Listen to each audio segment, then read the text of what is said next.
Luto tayo ng sumang malagkit. Yan guys. Hintayin natin yung gata ng nyug na kumulo. Pag kumulo na yan, pwede nating ilagay ang malagkit na bigas. Yan guys, kumukulo na. Maya maya pwede nating ilagay yung malagkit na bigas. Sino may mga favorite ng malagkit na bigas? Suma ng malagkit. Dali na magluto ng suma malagkit. Natimpla na ba to? Ha? Timpla na? Asin? Asin. Ayun na. Yan, kumukulo na siya. Para masarap, alam nyo, para masarap ang suman malagkit. Lagyan nyo siya ng asukal at asin. Para sumarap yung kanyang malagkit. Yan, kumukulo na siya. Bilis.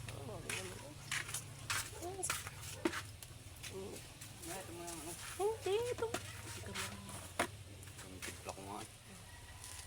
Lagyan natin siya ng asin. Tsaka asukal. Para masarap ang ating malagkit na suman. Tapos kayo na lang magkalkula kung tama na ba sa inyo yung tamis at alat ng malagkit. Haluin pati natin guys. Haluin natin. Bago natin ilagay yung malagkit na bigas. Tikman natin. Kayo na lang tumikim kung tama na sa inyo.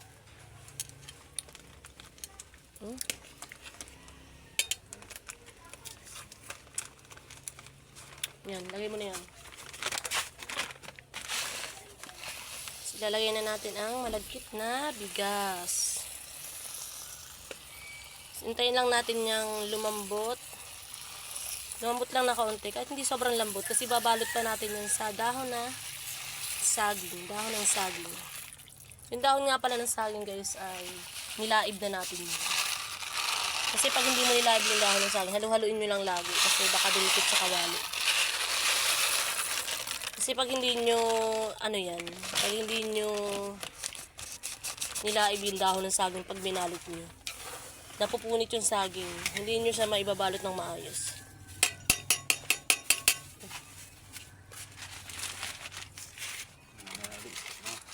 Ayan. Hintayin natin lumambot-lambot siya. Tsaka kumate yung gata ng nyug. Pag lumambot na yan ng konti, pwede na natin siyang balutin sa dahon ng saging. Huwag yung titigilan sa halo para hindi dumikit yung malagkit sa kawali. Pwede na natin yung ahonin at balutin sa dahon ng saging. Babalot ko na ang sumang malagkit. Naka-ready na ang dahon ng saging. Ito, nilaib ko na muna ito. Bago ko to balutin ng sumang malagkit. Kasi pag hindi mo to nilaib, magbubutas-butas to. Okay na.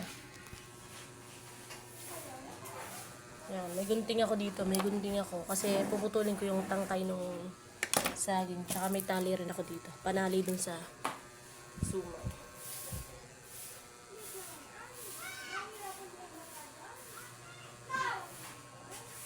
Balot na tayo ng sumang malagkit.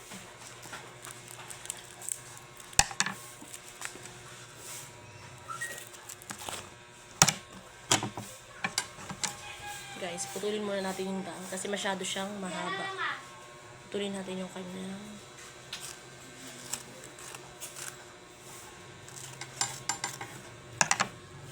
dito na siya kahaba.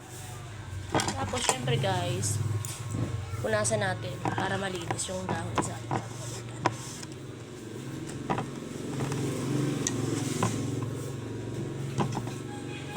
Tapos, lagyan natin ng malagkit.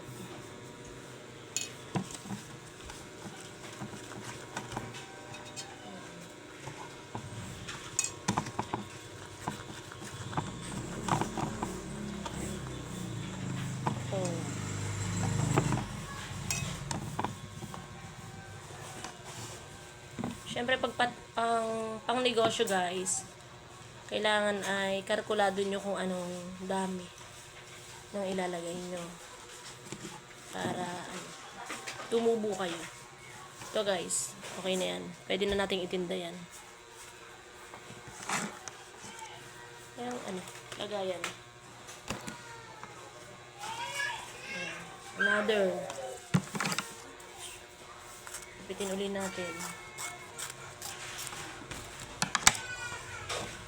Tapos punasan uli natin. Paulit-ulit lang.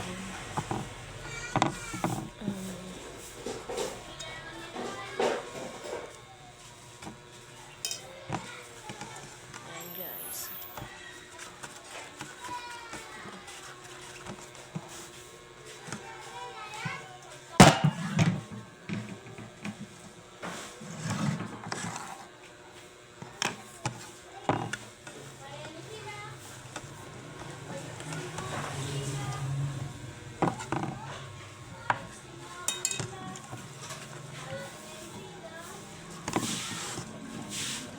Yung iba kasi nito guys, ipapantinda ko.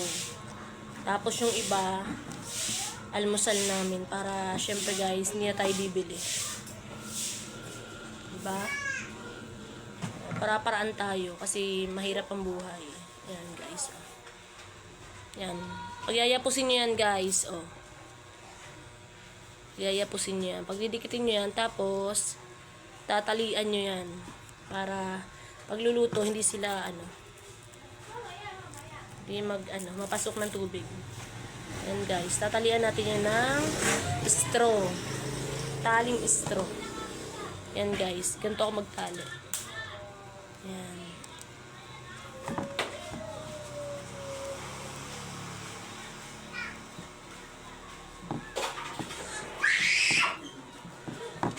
Yan guys. Diba? Ayan na, nakatali na siya. Ito naman kabila ang ating tatalian.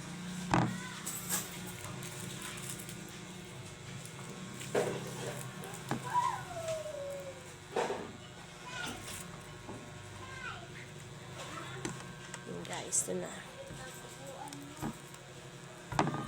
Malagay ang gawa mo. Ayan sila. Ang bilog at bibig. Itimbog yan. Yan guys, nakaisa na tayo. Isang suman.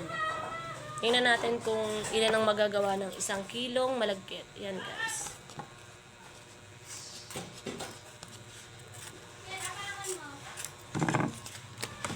Alam nyo mahirap yung magsuman kasi marami ring proseso.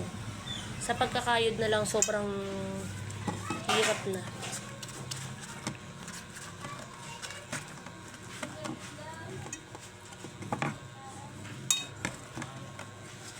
Mamaya magpapa-order na ako nito sa aking mga kapitbahay.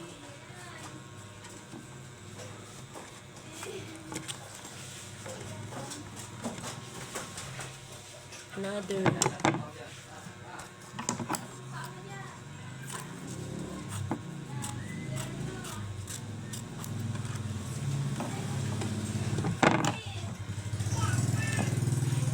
Ulit lang guys.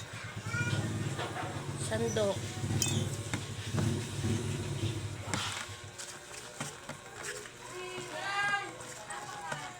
Yan lang yun.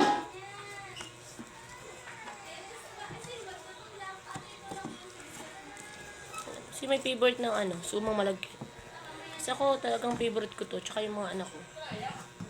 Kung nagluluto ko ng sumang malagkit, Diyos ko agawan, ubus agad. Yan. Pangalawang tali ko na to, pangalawang suman kong tali na to. Sarap kasi siyang almusal. Gusto ko dyan sinasawsaw sa asukal. Kayo guys, gusto nyo ba yung sinasawsaw sa asukal? Ako gusto ko yung sinasawsaw ko yan sa asukal. Pero malasa na kasi to. Pwede namang hindi nyo isawsaw sa asukal. Kasi kahit magkape na lang kayo. Masarap tong partner sa kape. Yung black coffee. Gusto ko pag sumang malagkit, black coffee lang. Ayoko nung may halo. Ayoko nung may halo.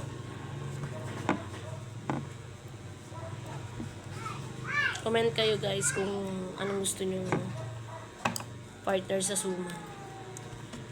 Mahilig din ba kayong magsawsaw sa asukal pag sa sumang malagkit? Ayan guys, pag sobrang haba ng tali guys, guntiin nyo na lang. Ayan o. Para hindi masyadong mahaba.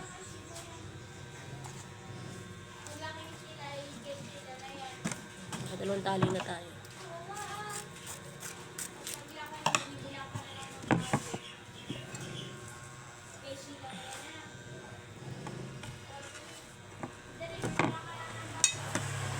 Pag napapadami guys, ano nyo na lang, bawasan nyo na lang. Para pantay ang laki ng pagbabalot nyo.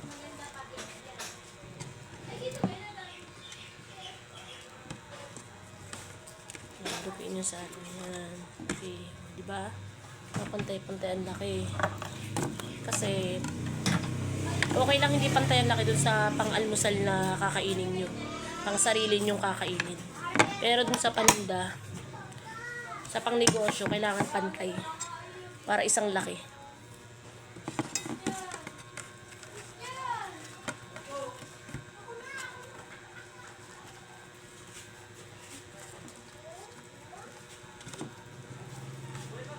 Kaya syempre, kailangan natin tumubo kasi business to, business. Kailangan natin tumubo. Kasi mahal ang bilihin ngayon. Sobrang mahal ng bilihin.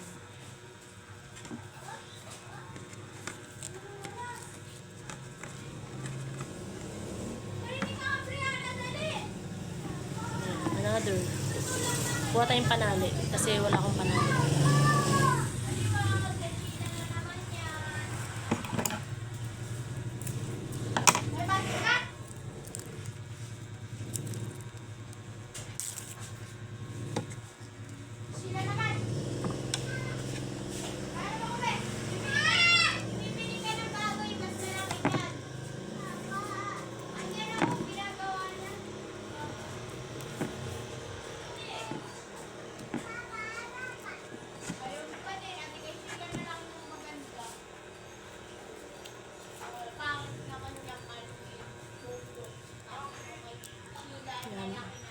Iwain natin ng maliliit yung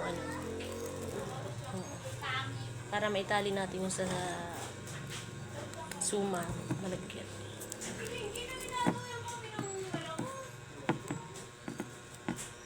Yan guys, pag sobrang haba sabi ko, ayan o.